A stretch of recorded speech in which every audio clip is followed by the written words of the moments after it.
Thank you, David. David covered a lot of the technical aspects of what happens when we are involved in considering business, particularly sale. I'm going to try and focus now on the people involved in this case. As with all good cases, this is actually based on reality. All the facts and names have been disguised, but this actually really does happen. And what's interesting about this situation is that we've got three different people who have profoundly different objectives.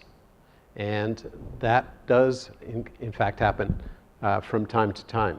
More often, as legal counsel, we'll get somebody coming in and saying, I want to sell my business. Perhaps they've been working with David and one of his colleagues or others. And so that's a pretty straightforward situation. Or sometimes people come along and say, I want to grow my business, but I need more capital. Here we have elements of all of these. So I want to first of all take a look at the three people in this case, and we're going to spend some time in our small groups, in your pods, looking at these different perspectives. So let me set it up for you. First of all, in terms of the situation we have to deal with, is, as lawyers getting involved with these three people, we got to actually deal with the fact that there's conflicts of interest. And let me take that off. That's a lawyer's problem, so let's move on to, it's really important as we look at these three people to figure out what's important to them. What do they need? What do they want? What are they afraid of? And they exist in an ecosystem.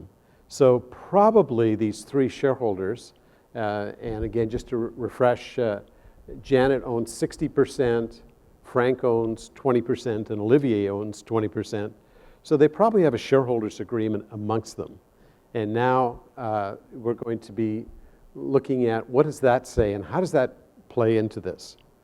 And ultimately, we're going to have to generate some options for these people. And David and I, once I'm finished, are going to go through the options with you. And most importantly, how do we move forward?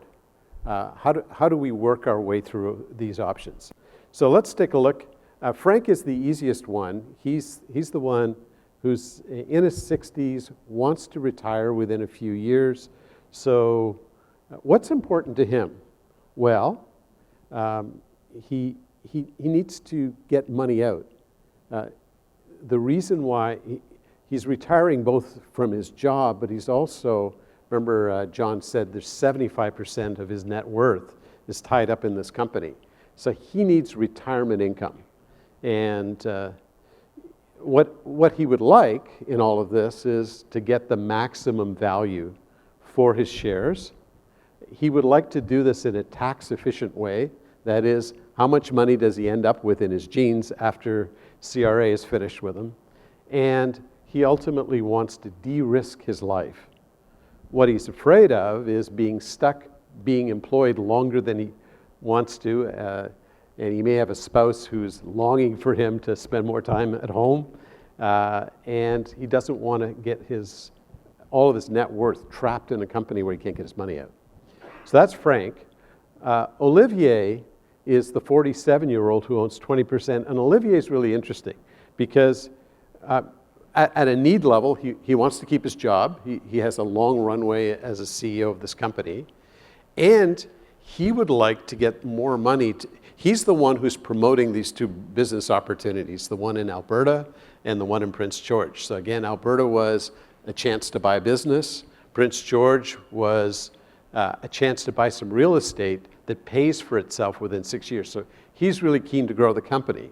However, he also wants to take money off the table. Now, those seem like mutually exclusive objectives, but he wants to take some cash off the table because he's got a family cabin that they'd like to buy. He's got his kids' education to support. So how does he do that? And he would actually like to increase his ownership, if at all possible. So he seems to have some fairly conflicting objectives. And then his biggest fear would be that they decide to sell the business, he loses his job, and he loses all his growth opportunities. Finally, we get Janet. And Janet, when you get the chance to read the case, she's kind of on the fence. She's not sure what she wants to do. In some ways, she holds most of the cards. She's a 60% shareholder.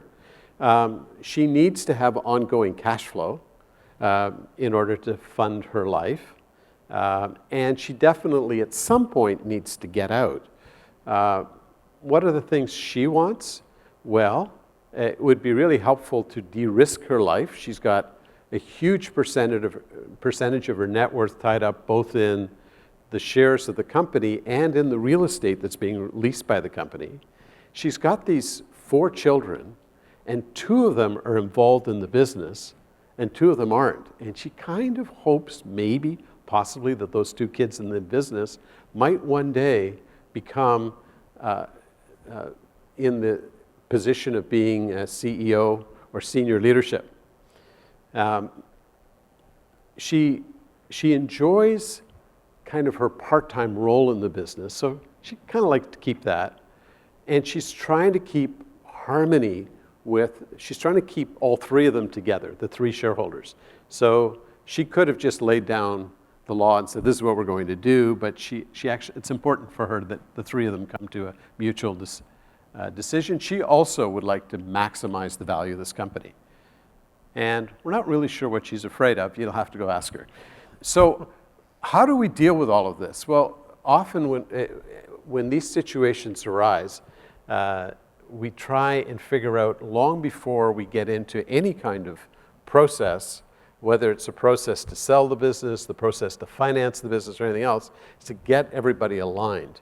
And what we've developed over the years is this idea of a pre-sale agreement, where we try and get the parties and work a long time with the parties to figure out in advance, before you go public, what are we going to do? And so this pre-sale agreement will have them look at who are we going to hire as the financial and legal advisors.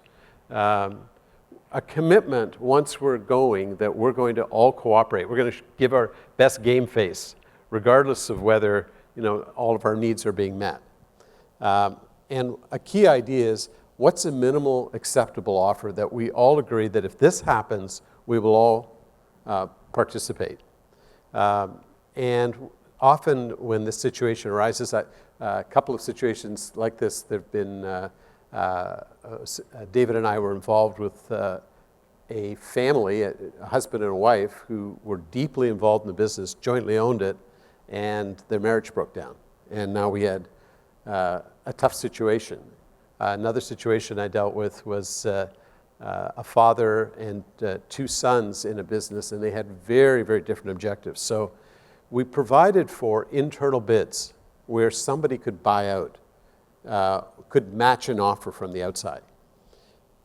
Tax planning becomes a key part of these pre-sale agreements, an agreement that the principals will stay on and provide personal services for a period of time, and how you will pay your costs, and how you'll run the business in the meanwhile, and finally, how you will deal with disputes between yourselves while you've got a process going on. One other thing I want to point out before we get to the options is Janet wants members of her family to be involved in the business. And to that extent, some things that, and that may be true for several of you, that you have children that are either involved in your business today or you're hoping will become involved in your business, and you're thinking about, wouldn't it be nice if we could transition the business to the next generation? So some things to think about, and this is a huge topic that could be a whole other seminar, but just some quick things to think about. How do you motivate your remaining employees, particularly your senior leadership, if your children are going to become the leaders of the business? How do you keep others in the business working hard and maintaining a meritocracy or an entrepreneurial situation in the business? And what do you do with your non-involved children? How can you be fair with them? And lots around that. And then, do you make provision for people to own parts of this business that are not part of your family, which is an important thing for all family businesses to think about. And then timing is really critical as you think about family transitions. We've seen a lot of great family transitions, and we've seen a lot of not so great family transitions where there's a lot of animosity and chaos. And finally, it's really important to think about how are you going to fund this? If you are taking money off the table and transitioning to your children or other family members, how do you actually get paid and fund your retirement?